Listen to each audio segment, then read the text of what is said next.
interesting times. Today's stories. Macron says the French government can do better. Israel's Netanyahu rules out resigning if prosecutors move to indict him. North Korea's leader warns the U.S. in his New Year's speech. Senator Elizabeth Warren announces exploratory committee for 2020.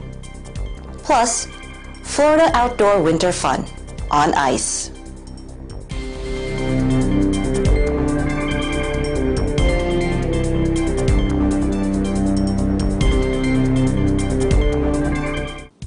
Hello everyone, I am Jennifer Polentan, bringing you stories from around the globe, and this is Eagle News, Washington, D.C.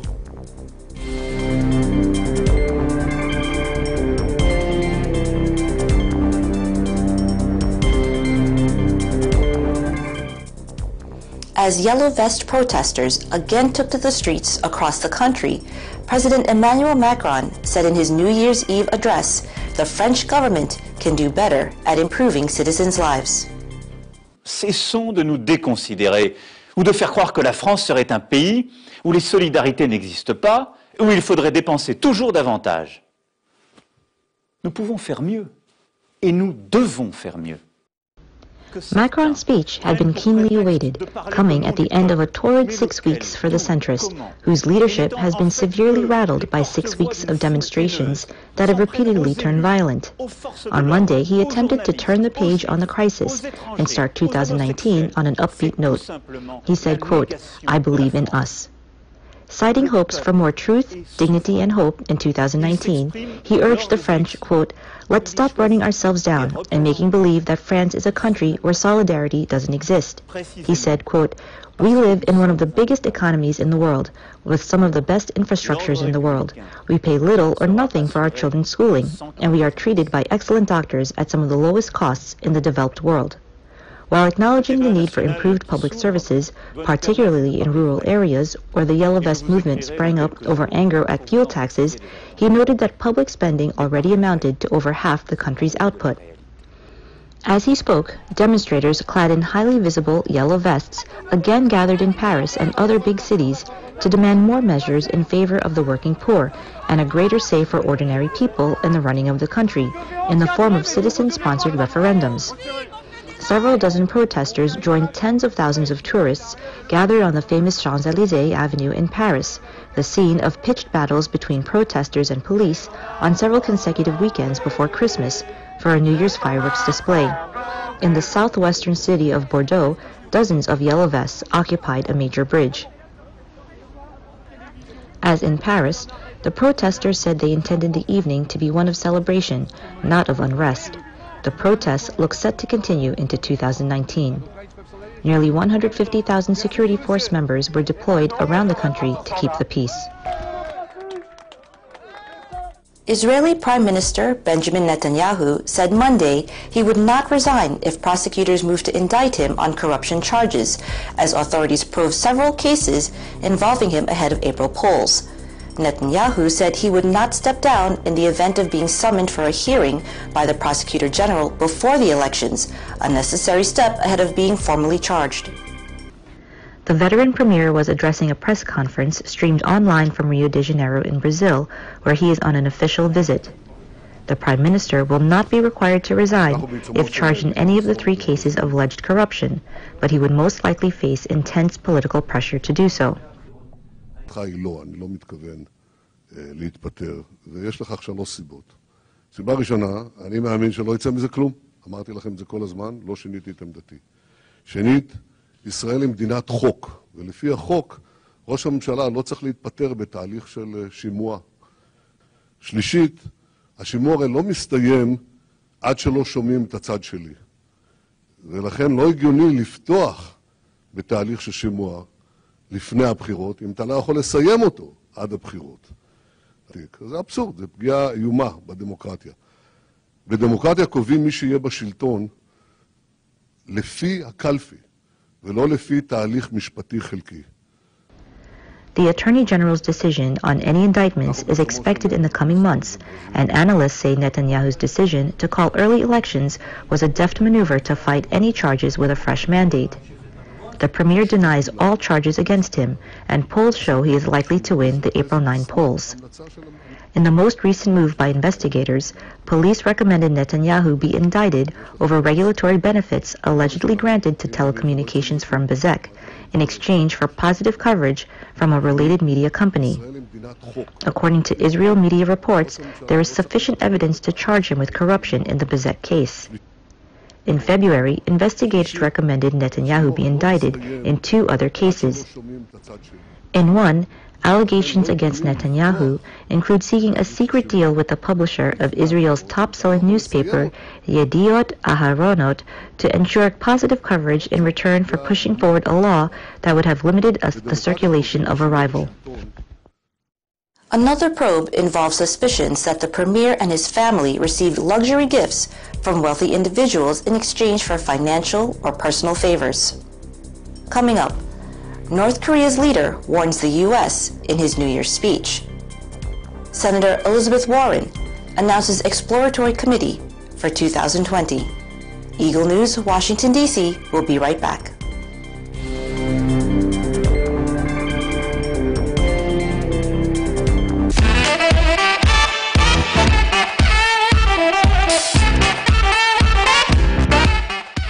Hi guys, I'm Ariel. And I'm Kenneth. And we're your new hosts for The Break Room. So please watch us every Monday at 7:30 to 8 in the evening. We are one with 25. Pep News, Linggo, alas 4 hanggang alas 5 ng hapon.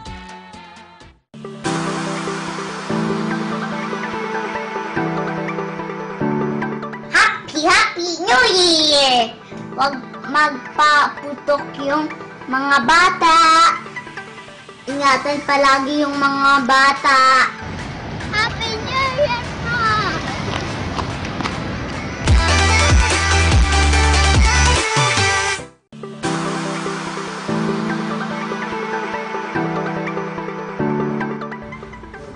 Mula po sa distrito ng Cagayan South, kami po ay bumabati sa lahat ng kapatid sa buong mundo ng Happy New Year po! We are one with 25! Isela City, Quezon. Happy New Year po! We are one with 25! Kapatid sa iba't ibang distrito ay maraming salamat ng Happy New Year! We are one with 25!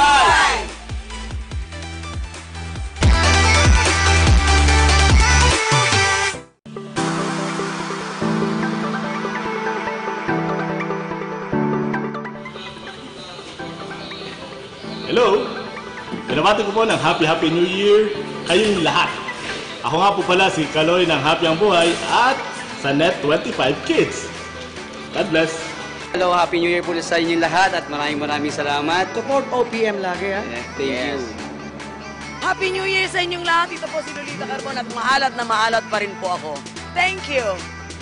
Hey yo, what's up? This is Rapido, Pinas FM 95.5 at binabati po namin lahat ng ating mga kapinas ng isang Happy New Year po sa inyong lahat. Naway maging masaya tayo at syempre keep on listening sa the one and only Pinas FM radio station. Bye-bye!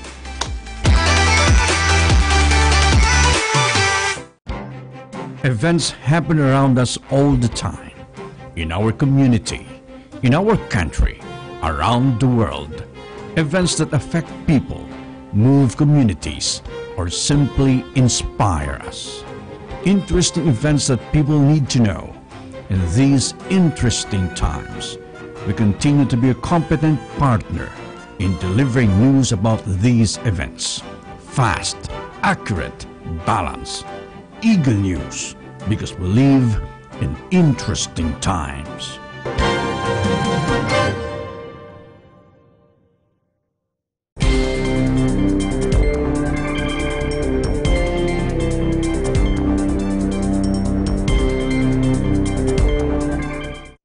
Welcome back.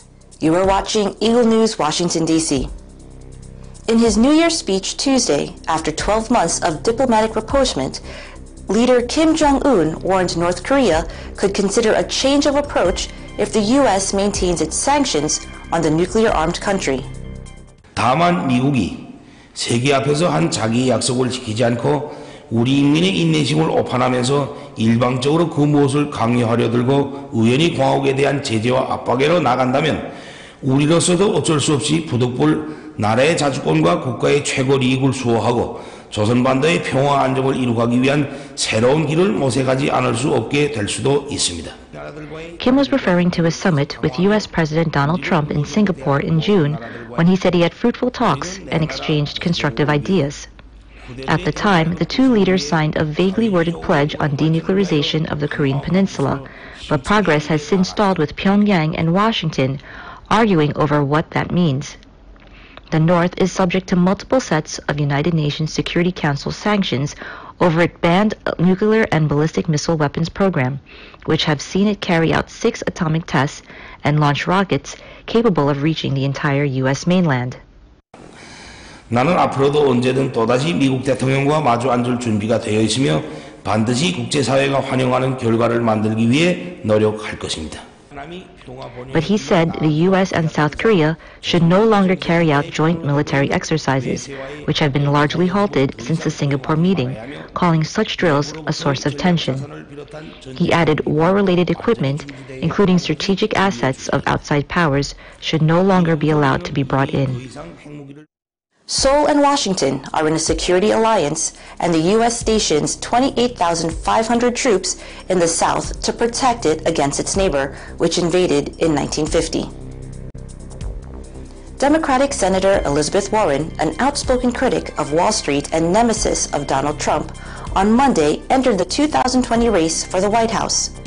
The 69-year-old progressive announced she was launching an exploratory committee for the president, becoming the first major candidate in what is set to be an extraordinarily crowded Democratic primary, united by a singular focus on unseating the Republican Trump.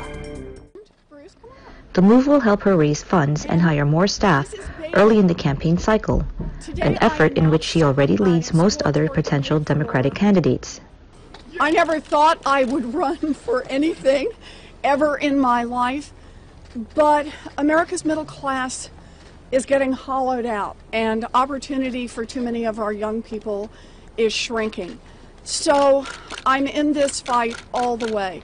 It's going to make a lot of people unhappy, but at the end of the day, I don't go to Washington to work for them. Our government should be working for the people, and that's the movement I'm going to lead. I'm going to build a grassroots campaign.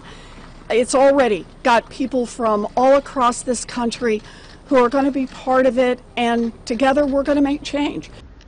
A former Harvard law professor, Warren has been a vocal advocate of consumer and worker rights, but Americans may know her best for her frequent sparring with Trump, which has had mixed results.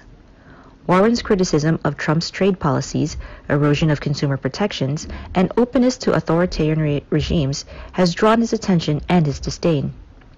At his election-style rallies, Trump took to mocking her claim to have some Native American heritage by dubbing her Pocahontas, a derisive reference to the 17th century Native American who lived in what is now Virginia.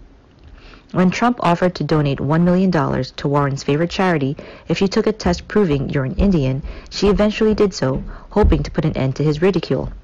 Instead, he seemed to relish the fact that the test showed her with only a sliver of Native American heritage. But another encounter with a powerful male politician gave Warren a place in the political folklore. After she clashed in 2017 on the Senate floor with top Republican Mitch McConnell over the nomination of Jeff Sessions as Attorney General and would not be quieted, his phrase, "Nevertheless, she persisted," was quickly adopted by feminists and turned into T-shirts and bumper stickers. As talk of a possible run for presidency grew, Warren has worked to build her foreign policy credentials, taking a seat on the Armed Services Committee. In a speech in November, she called for a reduced military budget and a troop withdrawal from Afghanistan. While Warren has gotten an early start, the road to the Democratic nomination will be long and arduous, with as many as 36 party members weighing possible bids. Among those who have already declared their intention to run are Julian Castro, a former housing secretary in Barack Obama's administration, John Delaney, a Maryland congressman, and Richard Ojeda, a former Army paratrooper who is currently a state senator in West Virginia. But Warren stands out for having already built the framework of a serious campaign with a staff of more than 70 people working in several key states and $12.5 million left in her coffers from her successful re-election effort. When we come back, Florida outdoor winter fun on ice. Eagle News, Washington, D.C. will return shortly.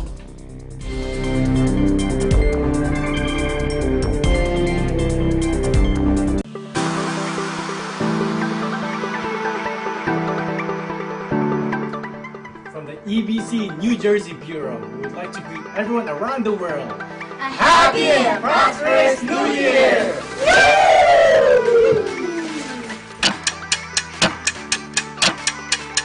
As the new year begins, let's travel together. Learn more. Play more. Explore more. Our New York family to yours, Happy New Year. From Fairfield, California, on behalf of EBC Sacramento Bureau, we want to greet you. Happy New Year!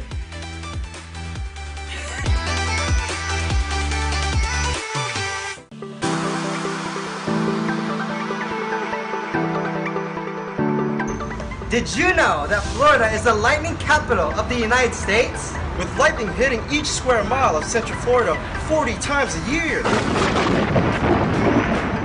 In 2018, the state of Florida broke a tourism record with 95 million visitors, with 72 million exploring Orlando alone. As we all say goodbye to 2018, it was truly a year of interesting times. That's why we will continue bringing you up-to-date coverages and important news as we move on to 2019. So, on behalf of the Florida Bureau, we would like to wish everyone around the world Happy New Year! Happy New Year! Happy New Year!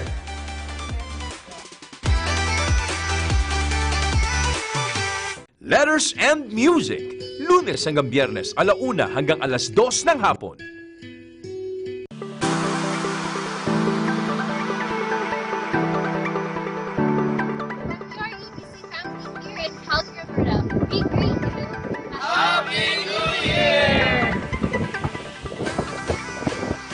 May the coming year brings you more hope, unconditional love, and strength and faith. From EBC Japan Bureau, together with the rest of our family, we wish you all a Happy New Year.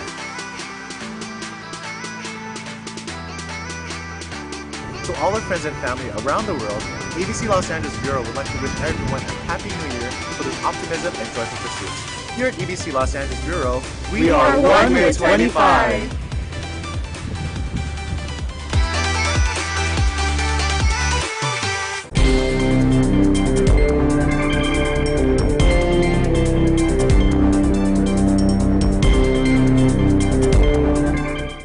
This is Eagle News, Washington, D.C., and I am Jennifer Polentan.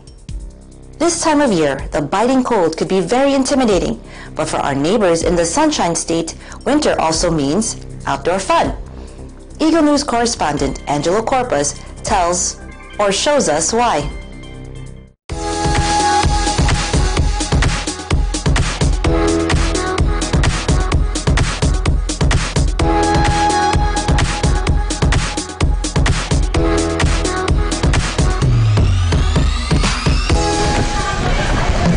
What's up, Nesters? We're here at Curtis Hickson Waterfront Park, and we're doing winter recreational activities that Floridians don't often do, and that's ice skating. Let's go!